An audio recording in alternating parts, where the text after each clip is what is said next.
السلام عليكم ورحمة الله وبركاته من حلقة جديدة في من الآخر. النهارده يا جماعة هنتكلم في حلقة مهمة جدا جدا جدا للطلاب الدوليين اللي معاهم F1 فيزا. يعني موضوع الكريدت كاردز ده مهم جدا في أمريكا بغباء. فأنا هقول لك إزاي أول ما تيجي تفتح كريدت كاردز. بس طبعا ليه شروط وليه إزاي وإيه أصلا كريدت كارد ده وإيه الكريدت سكور. كل الكلام ده أنا هشرحه لك في فيديو النهارده. خليك معايا الآخر وحاول ما تزهقش. يلا بينا.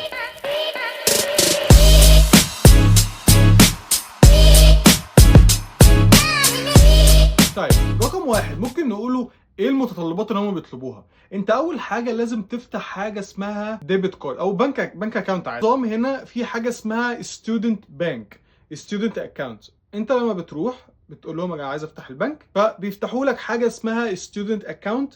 ده بيبقى ما فيهوش عليه اي فيز، انت ما بتدفعش حرفيا اي حاجه لحد ما توصل سن ال 25. تبدا ان انت تدفع فيز على الاكاونت بتاعك، بس ما بتبقاش كتير طبعا يعني، وما فيش فوائد ومفيش اي حاجه، فده تبقى لذيذه جدا وحاجه تحفه. بص الموضوع هيكون اسهل طبعا لو انت معاك سوشيال، بس فوقك من موضوع السوشيال ده دلوقتي، خلينا في ان انت لسه جاي. طيب انت وانت لسه جاي بتبقاش معاك غير الاي 20 والباسبور بتاعك، وتقريبا اي دي من مصر بقى، البطاقه بتاعتك، الرخصه بتاعتك، اي حاجه من مصر جيبها معاك وانت جاي، ما تشغلش بالك. وبعد كده بتجيب حاجه اسمها بروف اوف ادرس. البروف ادرس دي يعتبر المشكله بتاعت اي حد اول ما بيجي، ان هو ما عندوش سكن او ما عندوش اثبات ان هو قاعد في سكن. ما تقلقش الموضوع ده عندنا، بس لما تيجي كلمني وانا هظبطك. رقم اتنين، طب انا ازاي افتح بقى كريدت كارد؟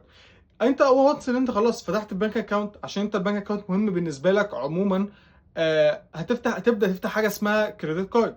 طيب انت كريدت كارد لسه مبتدئ، انت واحد يعني انت لسه جديد بالنسبه لهم، هم مش اكيد مش هيثقوا فيك، فهم عاملين حاجه اسمها سكيورد كارد. بس مش كل البنوك اللي عامله الكلام ده، هو بنك واحد بس اسمه بنك اوف امريكا هو اللي عامل النظام بتاع كريدت كارد ده للطلاب الدوليين او اي طالب اللي معهوش سوشيال. تمام، فدي حاجه ممتازه. هم بيطلبوا منك في الاول تدفع مبلغ مثلا ليتس سي $500. تمام، ال $500 دول انت بتحطهم في البنك عندهم، وبيفتحوا لك كريدت كارد وبيدوك كريدت كارد. الكريدت كارد اللي انت بتستخدمه ده بتستخدم من فلوسك، بس علشان تقوي الكريدت سكور بتاعك، وهنوصل وهنتكلم عن موضوع الكريدت سكور ده بعدين. بس عشان توصل لمرحله كريدت سكور عالي بالنسبه لك، لازم اقصى حاجه تصرفها من ال $500 دول 30% بس، علشان السكور بتاعك يزيد. هتفضل تعمل الحوار ده لخلال 6 شهور لحد ما يثقوا فيك ويدوك ال $500 اللي انت دفعتهم، ويدوك هم $500 من عندهم. فبالتالي كده انت بقيت رسمي معاك كريدت كارد وتقدر ان انت تستخدمه. ده هيبدا ان هو بيبني الكريدت او الكريدت سكور بتاعك لقدام. وده يا جماعه من غير اي سوشيال سيكيورتي ولا اي حاجه، احنا لسه ما دخلناش في القصه دي خالص. رقم 3، ازاي تختار الكريدت كارد بتاعك. الكريدت كارد ده ليه انواع كتير جدا، بس عشان تبدا ان انت تطلع الكريدت كاردز في بنوك تانية او في اماكن تانية، محتاج ان انت تكون معاك سوشيال. تمام، انا قلت لكم باك فامي كده بس من غير سوشيال، بس انت الكروت التانية لازم يكون معاك سوشيال، تثبت لهم ان انت كويس وبتدفع الفلوس اللي عليك. كل الكلام ده طبيعي. لازم بعد فترة بتطلب منهم ان هم يزودوا لك المبلغ اللي معاك. يعني هم دول $500، بعد فترة هيزودوا لك مثلا $1000، 1500، 2000، 5000، 20000، 30000. انت يعني ملهوش سقف، فاهمني؟ بس في كريدت كاردز ليها ليميتس معين، خلاص انت مش هتقدر تاخد اكتر من كده. انا بالنسبه لي ليه طلعته اصلا وليه يعني ده كان مناسب بالنسبه لي، ان انا مصاريفي كانت زايده جدا بالنسبه لمصاريف الكليه. طب انا هصرف ازاي في الكليه؟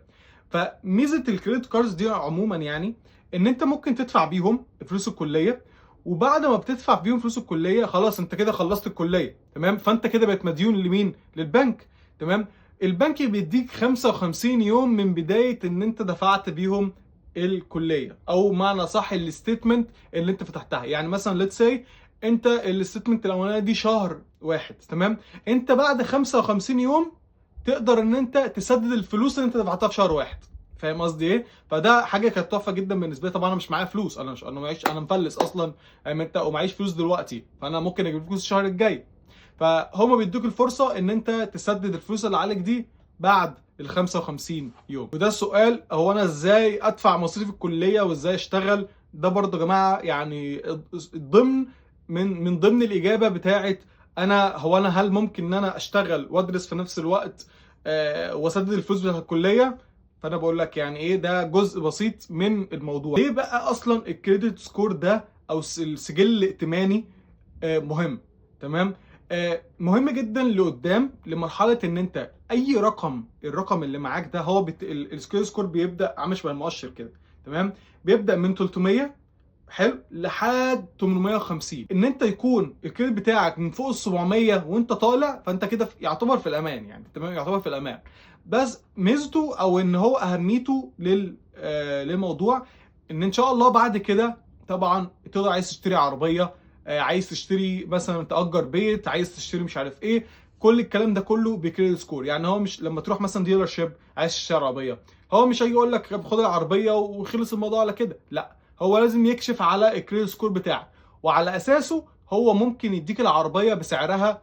يعني مثلا ممكن بدل ما تدفع داون بيمنت $1000 $2000، لو انت الكريدت سكور بتاعك عالي انت ممكن ما تدفعش داون بيمنت خالص، والشهر مثلا اللي انت بتدفعه في الشهر بتاعك بيبقى مثلا بدل ما هو $1000 في الشهر ممكن تدفع 500 بس. طبعا ده كده على حسب الكريدت سكور برضو بتاعك. ده مهم جدا للمستقبل ان شاء الله، وانت لازم تهتم بالموضوع ده. الناس اللي ان شاء الله اللي في امريكا دلوقتي واللي بتفكر تيجي امريكا، الحاجات دي مهمة جدا. حاول ان انت تركز فيها كويس، علشان دي من اساسيات البلد هنا مفيش حاجة بتمشي غير بالكريدت كاردز والكريدت سكور والحاجات دي كلها. اخر حاجة انا عايز اتكلم عليها، ودي نصيحة يا جماعة بالله عليكم مني ليك عشان بس ما اقولش ان انا ما قلتش، خلي بالك من الديون.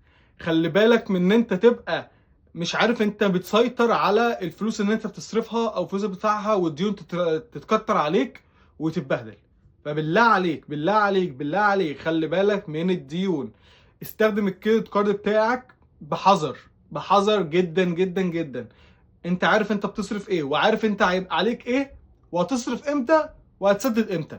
كل الكلام ده مهم جدا، وكل حاجه تلاقيها في البنك اكاونت بتاعك. بس واللي عنده اي سؤال طبعا، لو انت معاك كريدت كارد طبعا قول لنا، وانت في مصر او انت هنا. واللي عندك اي سؤال طبعا ما تنساش تكتب في الكومنتس، ما تنساش اللايك والشير والسبسكرايب، وطبعا زر الجرس، وان شاء الله تشوفكم في حاجات جديده، والسلام عليكم.